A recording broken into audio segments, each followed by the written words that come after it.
श्री सद्गुरु देवाय नमः। भाइयों बहनों, संसार पर जीव तुरंत विश्वास कर लेता है, किंतु भगवान और उसके नाम पर विश्वास करना बड़ा मुश्किल होता है। और जिसको विश्वास हो गया तो समझो कि उसका लोक और परलोक दोनों संवर गया। नाम पर विश्वास करो तभी कल्याण होगा, नहीं तो प्रारब्ध की मार आपको परेशान कर देगी, जिससे जीव डिप्रेशन का शिकार हो जाता है।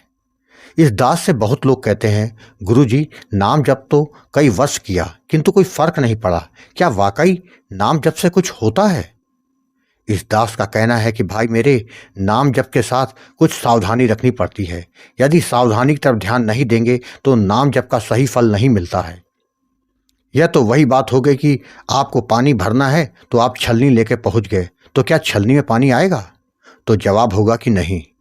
बस उसी तरह जब आप किसी से नाम दान लें तो वह जो सावधानी बताए उसका जरूर समझें और उसका ख्याल रखें, नहीं तो फल नहीं मिलेगा, जिससे आपको बहुत कष्ट होगा।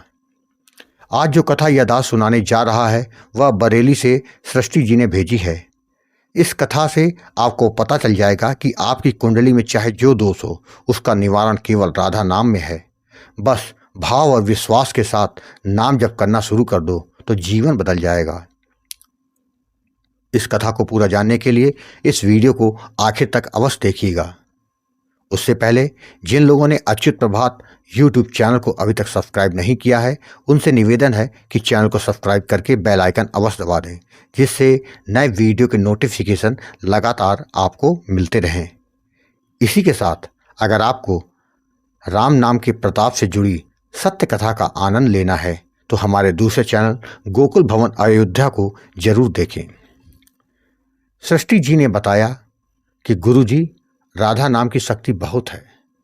इस नाम जप से सभी कुछ हो सकता है, ऐसा कुछ भी नहीं जो नाम जप से संभव ना हो सके। नाम जप से कुंडली का लिखा तक बदल जाता है। वाकई यह मान चुकी हूं कि नाम जप करने वाले पर सभी देवी देवता की कृपा अपने आप होने लग जाती है।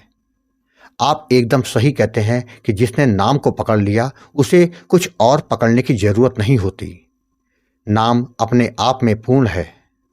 राधा नाम जपने वाले पर ठाकुर जी की कृपा अपने आप होने लग जाती है। गुरुजी प्रेमानंद जी महाराज यही बात कहते हैं। वह हमेशा नाम जप करने के लिए बोलते हैं। वह कहते हैं, नाम जप से सभी कुछ संभव हो जाता है। आपका प्रारब्ध अगर कट सकता है तो नाम जप से, इसलिए जितना हो सके उतना नाम जप करेंगे तो आपका कल्याण होकर रहेगा।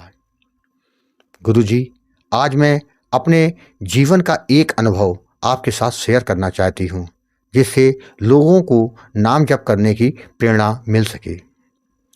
गुरुजी, मेरा नाम सृष्टि है। मैं बरेली की रहने वाली हूँ। मैं एक सरकारी स्कूल में टीचर हूँ। मेरे पति भी अध्यापक हैं। मैं बचपन से ही राधा कृष्ण को बहुत मानती हूँ। रोज पूजा पाठ करती हूँ। मेरा रंग काला है। मेरी सास और मेरी माँ दोनों बचपन की सहेली थी। जब मैं बड़ी हुई तो एक दिन मेरी सास मेरे घर आई और मेरी माँ से बोली कि अपनी बेटी मुझको दे दो। मेरा बेटा है जो कि सरकारी टीचर है, इन दोनों का विवाह कर देते हैं, जिससे हमारी दोस्ती रिश्तेदारी में बदल जाए। मेरी माँ ने कहा, वह सब तो ठीक है, किंतु किंतु मेरी बेटी का रंग दबा हुआ है। क्या तुम्हारे बेटे को वह पसंद आएगी? मेरी सास ने कहा कि मेरे बेटे का भी रंग दबा हुआ है। उसने आज तक कभी मेरी बात नहीं काटी है। वह इस रिश्ते के लिए तैयार हो जाएगा। तुम परेशान मत होना, तुम बस हाँ कर दो। मेरी माँ ने कहा कि कल मैं बताऊंगी। उसी रात मेरे पापा से मेरी माँ ने बात की तो मेरे पापा ने कहा कि जब रिश्ता खुद चलकर आया है तो मना नहीं कर सकता हूँ। जिसके बाद 2018 को हमारा विवाह हो गया। शुरुआत में तो सभी कुछ ठीक चल रहा था, लेकिन मैंने एक बात नोटिस की कि मेरे पति मुझसे थोड़ा खिंचे रहते हैं। मैंने कई बार पूछा कि क्या बात है, आप सही से बात क्यों नहीं करते, तो वह झिड़क कर चले जाते। कुछ दिनों के बाद उन्होंने मुझसे बात करना तक ही बंद कर दिया। मेरे पूछने पर उन्होंने कहा कि तुम्हारी ऐसी काली लड़की मेरे जीवन में आएगी, यह मैंने सपने में भी नहीं सोचा था। मैंने कहा कि मेरे घर वाले आपके घर नहीं गए थे, आपकी माँ ने कहा तब मेरे घर वाले तैयार हुए। यह बात आपको अपनी माँ से कहना चाहिए था, मेरा क्या कसूर है? मैं अपनी माँ की बात को टाल नहीं सकता था, इसीलिए तो शादी की। उस दिन बहुत बहस हुई।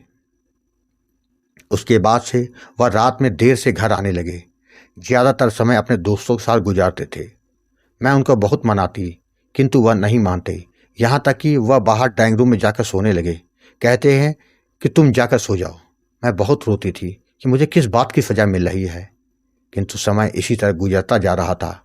जब कोई घर वाला आ जाए तो वह अच्छी तरह से व्यवहार करते थे, किंतु उसके जाते ही उनका व्यवहार पुनः बदल जाता था। मैं यह बात अपने घर वालों को भी नहीं बता सकती थी, क्योंकि उनको बहुत कष्ट होगा। यही सोच के मैं रोती रहती। एक दिन मैं अपनी सहेली के घर गई, जिसके पति एक अच्छे ज्योतिषी थे। उनकी कही लगभग सभी बातें सत्य साबित हुई थी। मैंने अपनी कुंडली उनको दिखाई तो उन्होंने कहा कि तुम दोनों की कभी पटरी नहीं खाएगी। यही कारण है कि आपको अभी तक संतान नहीं हुई है। उसके लिए उन्होंने जो उपाय बताए वह सब मैंने किए, किंतु उसका कोई फर्क नहीं पड़ा। अपने पति के व्यवहार से मैं डिप्रेशन में जाने लग गई। मुझको लगने लगा कि मेरा जीवन व्यर्थ है, इससे अच्छा है कि आत्महत्या कर लूं। हर लड़की का सपना होता है कि प्यार करने वाला पति हो, किंतु मेरी किस्मत में ऐसा कुछ नहीं था। जिसने जो जो बताया वो सभी उपाय किए, किंतु कोई फल नहीं मिला। पैसा पानी की तरह बहा दिया। मेरा काम केवल इतना रह गया कि खाना बनाओ और घर के काम के साथ नौकरी करो, बस। गुरुजी, नवंबर 2022 की बात है। मैं अपने राधा कृष्ण जी की सेवा कर रही थी, तो मैंने प्रभु से कहा, प्रभु कोई रास्ता दिखाओ, नहीं तो अपने पास बुला लो। इस तरह से मैं नहीं जी सकती। उसी दिन दोपहर में मैं YouTube देख रही थी, तो उसमें राम नाम की महिमा का वीडियो दिखाई पड़ा। मैंने यह वीडियो देखा तो मुझे अच्छा लगा, जिसके बाद मैं उस चैनल में कई वीडियो राम नाम के देखे, तो मुझे कुछ ऐसा महसूस हुआ कि शायद प्रभु की तरफ से कोई संकेत मुझे मिल रहा है। यह चैनल कोई और नहीं, गोकुल भवन अयोध्या था। जिसके बाद गुरुजी, मैंने आपसे संपर्क किया। आपसे जब बात हुई तो आपने कहा कि प्रारब्ध के कारण इस जीवन में कष्ट मिलते हैं। प्रारब्ध को तो भोगना ही पड़ता है, चाहे हंसकर भोगो या रोकर। केवल नाम जप से ही अपने प्रारब्ध को नष्ट किया जा सकता है। जिसके बाद आपने बहुत देर तक मुझे एक एक चीज समझाई। उसके बाद आपने राधा नाम का दान देकर उसके जपने की विधि और सावधानियों के बारे में समझाया। आपसे बातें करके मेरा आत्मविश्वास काफ़ी बढ़ गया। मैंने नाम जप शुरू कर दिया। जैसा आपने कहा था उसका पालन करते हुए मैं निरंतर नाम जप करती रही। मन लगे या ना लगे मेरा नाम जप बंद नहीं होता था, जिसका परिणाम यह हुआ कि 4 माह बाद मुझे राधा कृष्ण जी के दर्शन हुए। जिसके बाद निरंतर कई दिव्य दर्शन हुए। जब आपसे पूछा तो आपने कहा, इसका मतलब है कि जल्द ही तुम्हारे इंतजार की घड़ियां समाप्त हो जाएंगी। गुरुजी, आपकी कही बात एकदम सत्य साबित हुई। 6 माह पूरे होते होते उनके स्वभाव में परिवर्तन होना शुरू हो गया। उन्होंने मुझसे बात करनी शुरू कर दी। जल्दी घर आने लग गए, मुझको घुमाने ले जाने लगे। मैं क्या बताऊं कि राधा नाम ने मेरा जीवन ही बदल दिया, कुंडली का लिखा बदल डाला। जिस तरह का पति एक लड़की चाहती थी, मेरे पति उसी तरह मेरा ध्यान रखने लगे। मेरे साथ वह हंसी मजाक करने लगे। गुरुजी, उनके प्रेम से मैं गर्भवती भी हो गई। जनवरी 2024 को मैं मां बन गई। मेरे पति, मेरे बच्चे और मेरा पूरा ध्यान रखते हैं। मेरे मुंह से जो निकल जाए वही वह करने लग गए। गुरुजी, आपने जो नामदान दिया उससे मेरा जीवन बदल गया। आपको कोटि कोटि प्रणाम है। अब जब तक मेरी सांस चल रही है मेरा नाम जप कभी नहीं छूटेगा। गुरुजी, नाम जप की महिमा तो अनंत है। राधे राधे। भाइयों बहनों, आपने देखा, जब आपका कोई साथ नहीं देता है तब राधा नाम आपका रखवाला बन जाता है। ऐसा कुछ नहीं जो कि नाम जप से नहीं पाया जा सकता है। हमारा काम केवल निरंतर नाम जप करना है, बाकी सभी कुछ नाम महाराज पे छोड़ दीजिए। आपके लिए जो अच्छा होगा नाम महाराज वही करेंगे आपके लिए। आपको यदि यह कथा पसंद आई हो तो कमेंट में राधे राधे लिखना मत भूलिएगा। अगर आपके पास भी बांके बिहारी की कृपा, वृंदावन और राधा रानी से जुड़ी कोई सच्ची कथा हो तो उसको मेरे व्हाट्सएप या ईमेल पर भेज सकते हैं। ईमेल और व्हाट्सएप नंबर वीडियो के डिस्क्रिप्शन में दिए हुए हैं। राधे राधे।